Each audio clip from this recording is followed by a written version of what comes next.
త్వరలో రిటైర్ అయిపోతున్నాను. పెద్దదాని పెళ్లి ఎలాగా అని రాత్రులు నిద్ర పట్టేది కాదు. అయ్యగారు దయదలిసి వీడికి మంచి ఉద్యోగం ఇప్పించారు. ఈ రోజు నాకు చాలా ఆనందంగా ఉంది.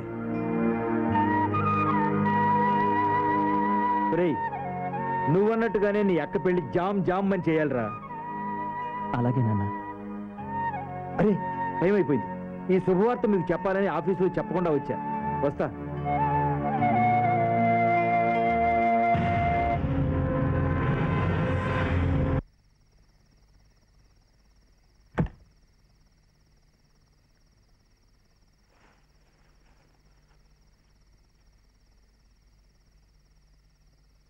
నీ ఆలోచన నా గురించే కదా.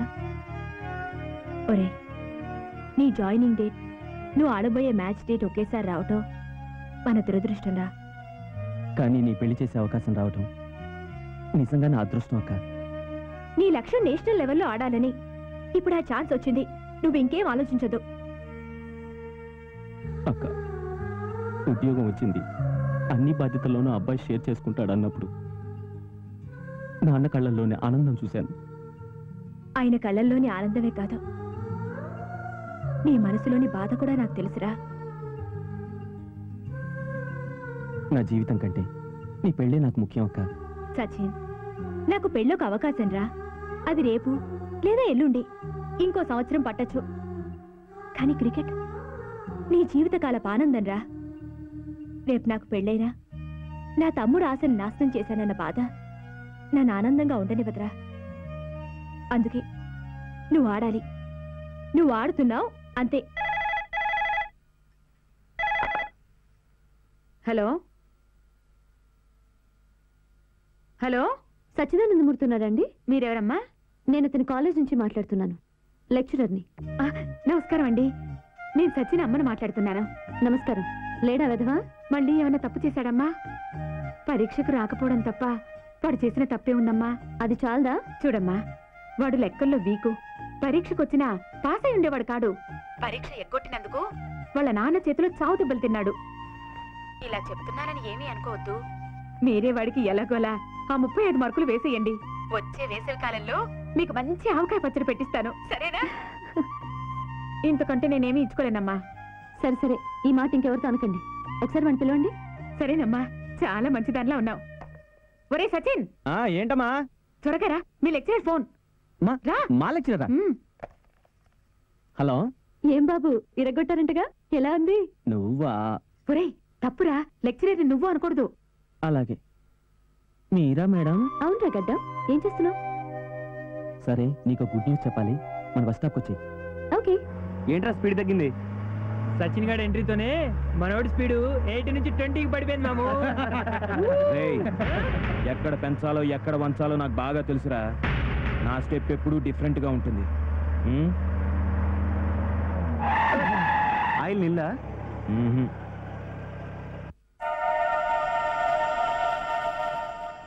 మీరందరూ ఆటోలో వెళ్ళబోతున్నారు. నేను జీకే గారి డాక్టర్తో వెళ్తున్నాను. Sorry guys. హాయ్. ఎక్కడైనా డ్రాప్ చేయాలా? స్కూటీ ఉంది. హాయ్. హాయ్. సారీ లేట్ అయింది. లేట్ చేసే కొద్దీ ముద్దొస్తున్నావు. నీ స్కూటీలో వెళ్దాం. నీ సైకిల్ అంటేనే ఇష్టం. హలో, జీకే నాయుడు గారికి కాబోయే అల్లుడు. బాయ్.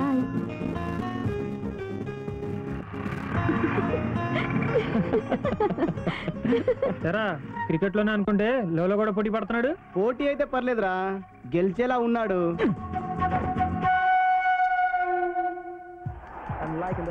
ఏంట్రా గడ్డం, ఏదో గుడ్ న్యూస్ చెప్తాను పిలిచు. చెప్పు. ఫస్ట్ ఆర్డర్ ఇద్దాం, తింటూ చెప్పుకుందాం.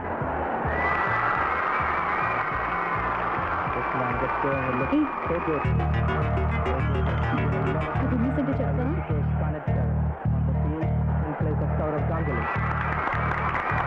Yes! Yeah! Fantastic!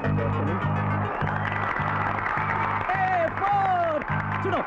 Fantastic! Yeah! Hey, 6! Yeah! Yes! రేఖ? రేఖ? ఏమైంది? Hate cricket. నా చిన్నప్పటి నుంచి డాడీ ప్రేమకు నన్ను దూరం చేసింది. నేను మా డాడీని ఇంట్లో చూసింది తక్కువ, టీవీలో చూసింది ఎక్కువ. ఎప్పుడు చూసినా మ్యాచ్లన్నీ, సెలక్షన్స్ అన్ని వెళ్ళిపోయేవారు. నేనెప్పుడు నా బర్త్డే డాడీతో సెలబ్రేట్ చేసుకోలేదు. ఒక పండుగ కూడా సెలబ్రేట్ చేసుకోలేదు. ఆడపిల్లలకి తండ్రి ప్రేమ కావాల్సిన టైంలో మా డాడీ నన్ను పట్టించుకోలేదు. అందుకే నేను అప్పుడే డిసైడ్ అయ్యాను, నా కాబోయే భర్త ఒక రిక్షా వాడైనా పర్వాలేదు, క్రికెటర్ మాత్రం కాకూడదు. నా పరిస్థితి నా పిల్లలకి రాకూడదు. వాళ్ళు తండ్రి ప్రేమకి దూరం కాకూడదు. క్రికెట్ టీంకి సెలెక్ట్ అయ్యానని చెప్దామని పిలిస్తే ఇలాంటి ఫిట్టింగ్ పెట్టిందంటారా బాబు? సారీ. It's okay. నీ క్రికెట్ పిచ్చి లేదు కదా?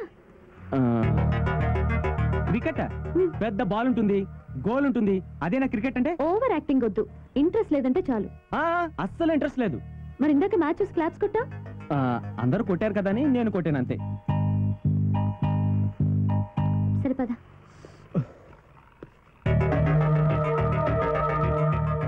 సచిను దొరికేవరా? రేఖకి క్రికెట్ అంటే ఎలర్జీ, నాకేమో ప్రాణం. రేఖతో నిజం చెప్పేస్తాను రా. అప్పుడు గాని తీరదు. ఆధారం కోసం రేఖను కలిసిన నిజంగా ప్రేమిస్తున్నాను రా. రేఖ ఇకాని ఆలోచిస్తూ అవకాశం వదులుకోకు. 18వ మ్యాచ్ బాగా ప్రాక్టీస్ చేయి. ఈ గోవా మ్యాచ్ లో నువ్వు బాగా ఆడితే నేషనల్ ప్లేయర్ అవుతావు. అప్పుడు రేఖ లైన్ లోకి వస్తుంది, దాని బాబు వస్తాడు. అవునరా? ఒరే జయరాం, మా నాన్న జాబ్ ఫిట్టింగ్ పెట్టాడు రా. నేను ఎలాగైనా ఎస్కేప్ అయ్యి 6 గంటల స్టేడియంలో ఉంటానని విఠలరావు గారికి చెప్పు. Okay bye. రేయ్, అడ్రస్ అది గుర్తుందిగా? ఆయన పేరు ప్రసాదరావు. మా మినిస్టర్ గారి పేరు చెబితే గుర్తుపడతాడులే. జాయిన్ అవగానే మా ఆఫీసుకు ఫోన్ చేయి, మర్చిపోమాక. ఇప్పటికి 10 సార్లు చెప్పావు, నాకు అన్నీ గుర్తున్నాయి. నువ్వు వెళ్ళానా? సరేలేరా, నానా వస్తానమ్మా. వెళ్ళొస్తా.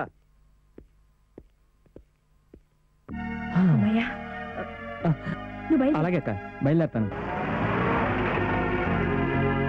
ఆటోలో వెళ్ళరా, తొందరగా వెళ్తాం. మా ఫ్రెండ్ని రమ్మన్నానమ్మా.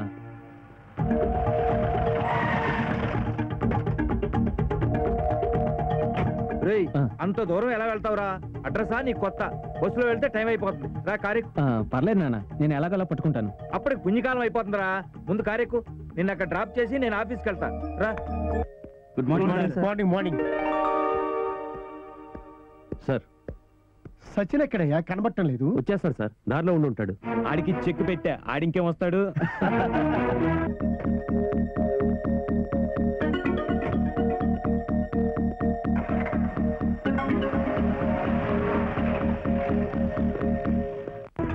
అర్జెంట్ గా స్టేడియంకి పద. త్వరగా పోనీ.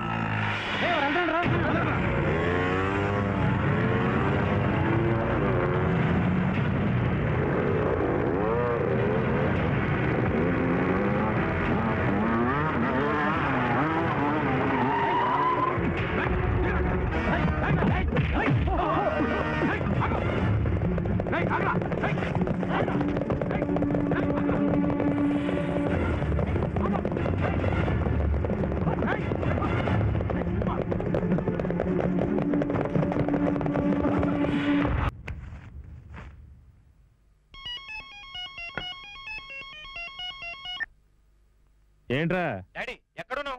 ఆట మొదలైందా? మొదలైంది. వాడిని ఇంటర్వ్యూకి పంపించా. నువ్వు ఏ టెన్షన్ పడకుండా ఆడు.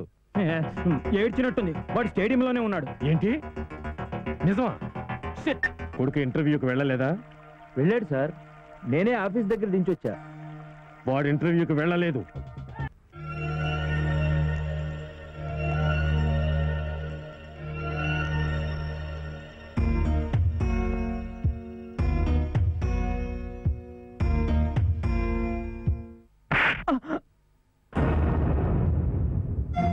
ఈ స్ట్రోక్ దేనికో నీకు అర్థమయ్యే ఉంటుంది.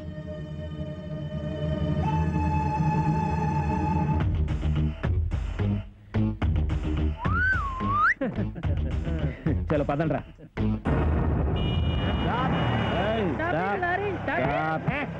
పిచ్చెక్కిందా? కారు కట్టంగా వస్తున్నావు.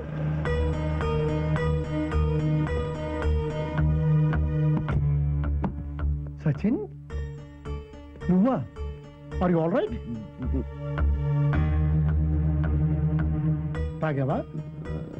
తాగావా? నిన్నే ఇటు చూడు. ఈ తాగుడేమిటి? ఇలా రోడ్ల మీద పడ్డాయేమిటి? What's all this? పిచ్చెక్కింది సార్, నాకు పిచ్చెక్కింది. మీ అమ్మాయే పిచ్చెక్కించింది. క్రికెట్ ఆడటం తప్పంట, క్రికెటర్లు నీచులంట. బయటికి రావే రామంటుండే. మీ నాన్న కూడా క్రికెటరే, మీ నాన్నను కూడా కొడతావా? ఏది ఆ బట్టతల మీద కొట్టు. మనం రేపు ఉదయం మాట్లాడుకుందాం. రేఖ గెట్ ఇన్. నాతో ఇప్పుడు ఇక్కడే మాట్లాడాలి. Sachin get down. దిగు. దిగను సార్, మీ అమ్మాయి నన్ను అందరి ముందు కొట్టింది సార్. మోసం చేశానంట సార్. ఏం చేశాను? లవ్ చేశాను. ఏదే అవునే, నేను క్రికెట్ ఆడతాను. అయితే నేను మోసం చేసినట్ట కొడతావా? నీకు విషయం తెలుసా?